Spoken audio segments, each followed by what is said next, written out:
benefit to strength.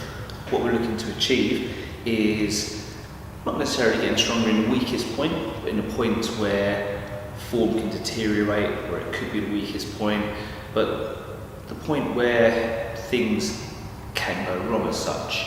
So we're looking to strengthen that area. As with any movement, anything, you're only as strong as your weakest link.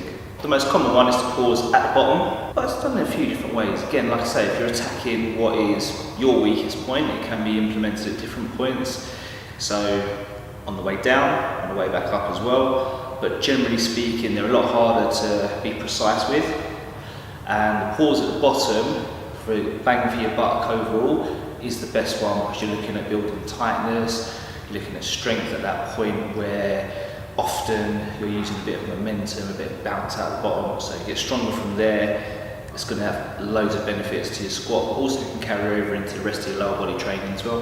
When you are doing pause squats, and to be fair, I would say if you're going for any sort of challenging squat set, it's always worth bearing in mind using the safety rails, or if you've got long J hooks as well that come out, L hooks, just as a point just below your deepest where you can have a safety mechanism there if you've not done them before, or like I say, if you're just doing regular squats that are heavy.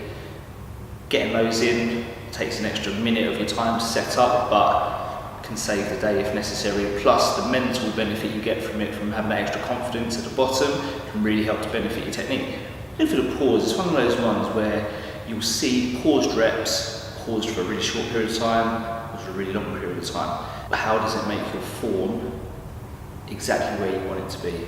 So if you pause for 1 second and you're almost bouncing out the bottom still, you're going to look to want to hold it longer.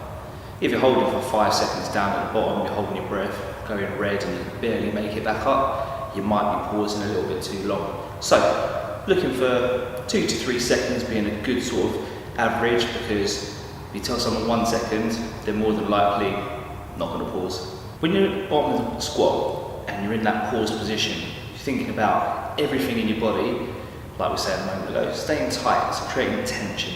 So from the upper body, pulling down, gripping the bar, shoulders, lats, arms, everything nice and tight. In your legs, even there, just thinking about the tension that you're building. So you're at your deepest point, therefore your knees, right, they're the biggest point of flexion, your hips also as well, technically your ankles. So from your feet up through your legs, everything just being nice and tight.